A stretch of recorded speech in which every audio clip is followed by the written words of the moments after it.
Sa pagpapatuloy ng Balikatan Exercises 2024, naglayag na papunta sa West Philippine Sea ang mga barko ng Pilipinas, Amerika at France.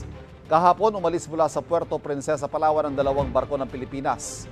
Isang landing dock ship ng Amerika at isang French frigate. Inensayo ang division tactics of formation ng mga barko. Sama-sama rin silang nagpatrolya sa Sulu Sea. Mula roon, papunta ang mga barko sa West Philippine Sea para sa inaabang group sailing. Sa unang pagkakataon, lalabas sa territorial waters ng Pilipinas ang isang aktibidad sa Balikatan pero pasok pa rin ito sa exclusive economic zone ng bansa. Una nang na-monitor ng Philippine Navy na mahigit 100 Chinese militia vessels ang nasa West Philippine Sea ngayong linggo. Pero hindi raw ito magiging sagabal sa Balikatan exercises.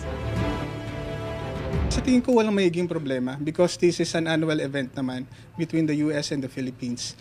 And we will continue with our exercises. Sugatan ng 4 na tao matapos makawala at magtatakbo sa kalsada sa London ang 2 kabayo ng British Army. Umabot naman sa Athens, Greece ang epekto ng sandstorm mula sa Sahara Desert. Papasada na ang UB Express overseas.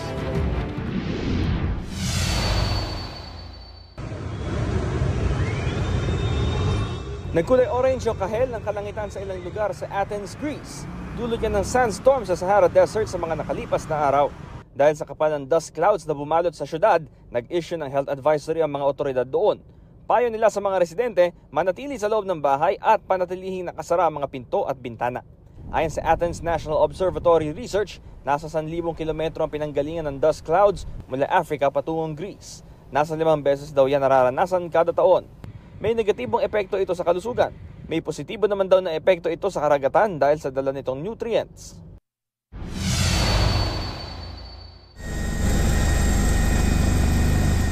Isang lalaking natrap sa nasusunog na gusalian ay ligtas ng pulisya sa Lima, Peru.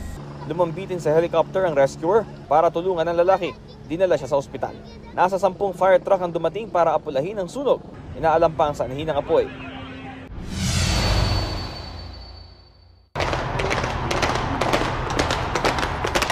Sa London, England, 2 kabayo ng militar ang nakawala sa mga kalsada malapit sa Buckingham Palace. Labulabog nito ang ilan sa mga maagang commuter at motorista. Isa sa mga kabayo nakitaan ng tila dugo sa kanyang katawan. Hindi bababa sa 4 ang naiulat na sugatan. Ayon sa mga otoridad, nakawala ang mga kabayo na mula sa Household Cavalry habang isinasagawa ang kanilang routine exercises. Ayon sa mga pulis, nahuli na ang mga kabayo at naibalik na sa kampo. Ito ang unang balita, Bam Alegre para sa GMA Integrated News.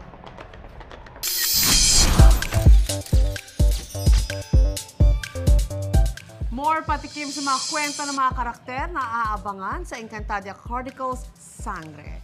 Ibinahagi ng mga bagong tagapangalaga ng brilyante ang backstory ng characters nila sa Philippine Book Festival 2024. Sa book reading session, nireveal ni Sangre Terra Bianca Umali na lumaki siya sa mundo ng mga tao.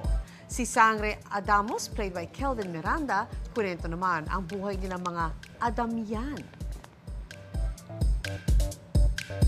Paborito kong basahin ang mga kwentong may mahika, kababalaghan, at ukol sa mga diwata at engkanto. Aliw na aliw ako sa kanilang kakayahan at mga kapangyarihan. Ang Adamia ay isa sa 4 na teritoryo at kaharian na matatagpuan sa Encantadia. O ang isinumpad ni Proud si Sangre Flamara Faith de Silva sa kanyang dugong Hathor. Makabagbag damdaming sulat naman para sa Encantadia ang binasa ni Sangre Dea, Angel Guardian. Sa tingin ko kasi nami-misunderstood eh. Kapag sinabi nating apoy, matapang, galit, pero hindi natin alam may mga ibang pinagdadaanan pa. Nararamdaman ko yung pain ng character ni Dea. Pinipigilan ko lang talaga, pero naiiyak na talaga ako sa stage. Pero ayun, nakakatuwa din na nabahagi ko din yung character ni Dea.